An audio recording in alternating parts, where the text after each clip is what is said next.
Ladies and gentlemen, welcome to Under the Radar, a place where we discuss your favorite basketball players and hoopers inside and outside the NBA. Today's story is about AJ Griffin. Now, ladies and gentlemen, why are we talking about Mr. Griffin here? Because he is one of the most underrated top prospects in the 2022 NBA draft.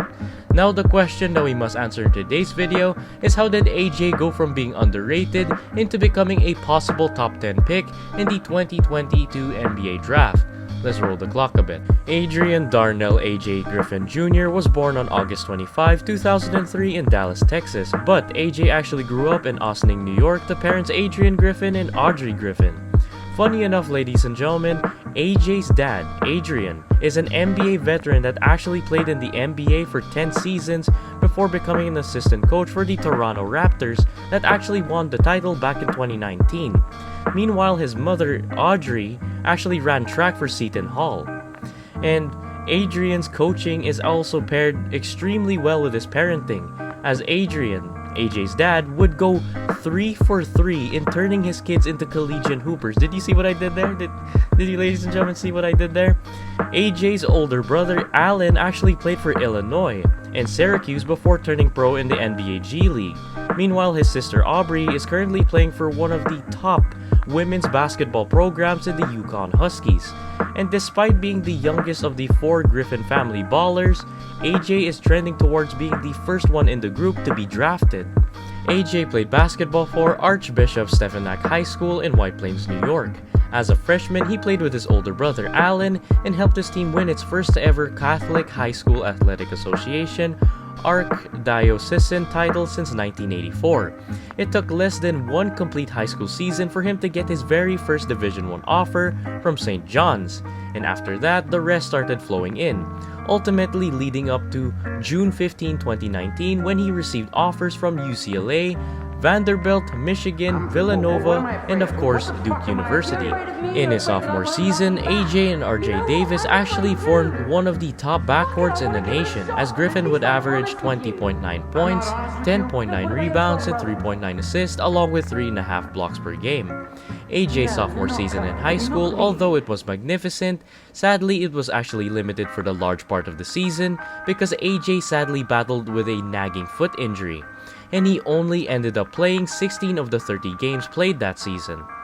And in January 2020, into his junior year with Archbishop, AJ sadly went down with a knee sprain that actually made him miss most of the season with a knee injury. His former coach, Pat Massaroni, actually used the word gruesome to describe the incident. Griffin actually recovered in time for the postseason before the pandemic actually cut the year short. But unfortunately, that injury was the start of a series of injuries that actually kept AJ from playing the game that he loves. As a junior, AJ would average 17.7 points, 8.8 rebounds, 2.4 assists, and 2.3 blocks per game, as AJ would still lead Stepinac to another Archdiocesan title. AJ was actually named to the McDonald's All-American Game and Jordan Brand Classic rosters. The next year looked to be a fresh start for Griffin in his senior campaign in high school. But sadly, before the season could even get underway, AJ picked up an ankle injury that pretty much sidelined him for his entire senior year of high school. AJ left high school as a 4-star recruit according to ESPN and a 5-star recruit according to both 24/7 Sports and Rivals.com. And AJ actually decided to play college basketball for Duke University. And AJ would begin rehabbing down in Florida in preparation for his freshman season in Duke. This is what AJ had to say about rehabbing for his freshman season with Duke. "I always stay motivated, just because it's an opportunity that I want to take advantage of. Just playing at the best college, with the best coach there is, in my opinion," as Griffin would say about his motivation through recovery in an interview with The Athletic.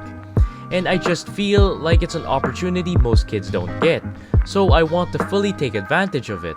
That's how I'll stay motivated." The final piece to this setback puzzle was the infamous knee injury that the freshman picked up just before Duke's season was ready to start. Originally, no one knew about the extent of the injury, but it was speculated that Griffin would actually miss the start of the season. But, to the surprise of the public, including mine, Griffin was actually ready to play in the season opener against Kentucky, suiting up and playing in just 11 minutes in the Blue Devils' 79-71 victory. And the unknown that was surrounding AJ leading up to his very first Duke appearance was massive, like an elephant in the room. Fans and analysts alike really wanted to remain faithful that he was who Coach Mike Krasinski picked him out to be. But the truth of the matter is that no one could say for certain that what would happen when Griffin would touch the floor of a competitive match for the first time in nearly 2 years. Originally, AJ's minutes were restricted. Slowly easing him back into play was particularly the focus and plan of Coach Mike Krasinski, and honestly, that's a brilliant plan. Griffin ended up playing 11, 10, and 6 minutes in the Blue Devils' first 3 games. Then he saw a nice jump to 16 and 21 minutes in the following 2 games against Gardner-Webb and Lafayette, respectively. And most particularly, the Lafayette matchup was seen as a coming out party for Mr. AJ here, as he would drop 18 points, shooting 7 of 10 from the field, and making 4 from 6 from downtown. Dang, that is wet, like a book. Following his dad, the NBA is certainly appearing in AJ's crystal ball, and the hype is real. But perhaps there is no greater indicator than some of the earliest 2022 NBA mock drafts, and some of which actually had AJ as high as the number 5 overall pick. And actually, AJ has the chance to be a part of the first ever Duke team ever, with 5 first-round draft picks, and the first NCAA team since 2010 Kentucky, which basically has DeMarcus Cousins and Mr. John Money Wall. AJ's absence from the starting lineup actually hurt his draft position early in the season, but his recent surge has him rising back up on draft boards once again. And one of those surges was from his 22-point explosion against Louisville, where he shot a perfect 5 from 5 from downtown to add more fuel to AJ's NBA hype fire. And this is what Coach Mike Krasinski had to say following AJ's phenomenal performance against Louisville. He's just a rising star. He's not a rising good player, he is a rising star. At this point in AJ's Duke career, the mystery is working in his favor. The world has seen enough of him to know that there is a game-breaking potential within him, but not too much as to where everyone and anyone could actually figure him out just yet.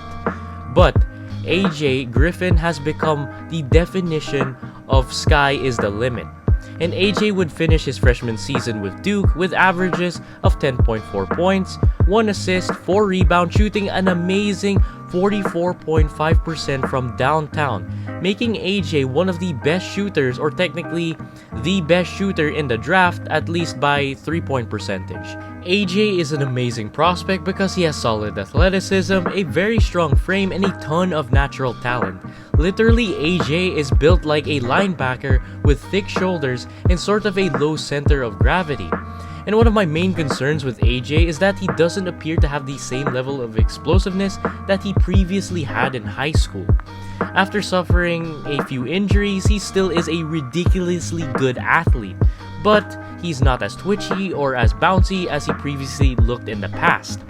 Perhaps he can regain his athleticism and his form in the coming years as he puts those injuries in his rearview mirror. And one thing that particularly stands out with AJ is his high level of understanding of the game thanks to his dad.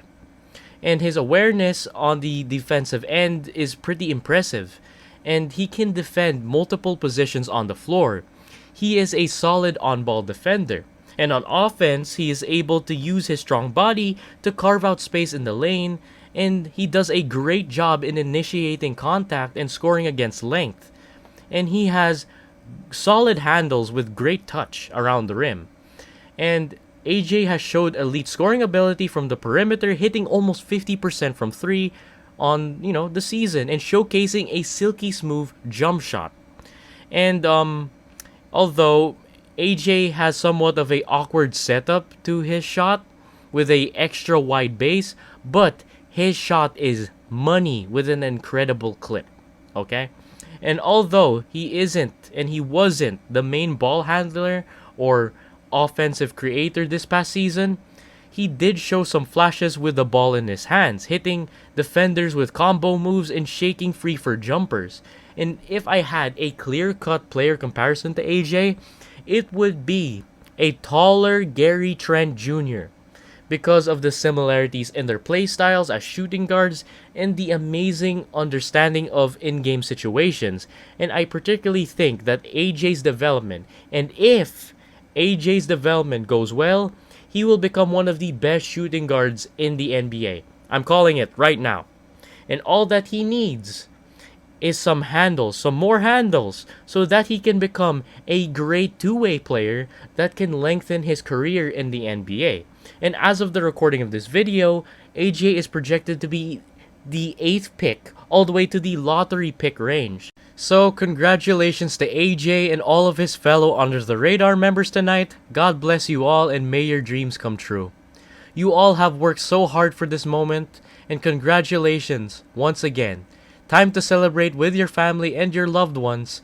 Gentlemen, you are officially NBA players. So ladies and gentlemen, make sure to hit that like button and make it turn blue if you enjoyed today's video. And hit that amazing red subscribe button to join this amazing, growing basketball familia. New basketball videos are out every single Friday and I do not want y'all to miss it. God bless, stay safe, enjoy your weekend with your family while watching the 2022 NBA Draft, and see you all next week. Bye-bye.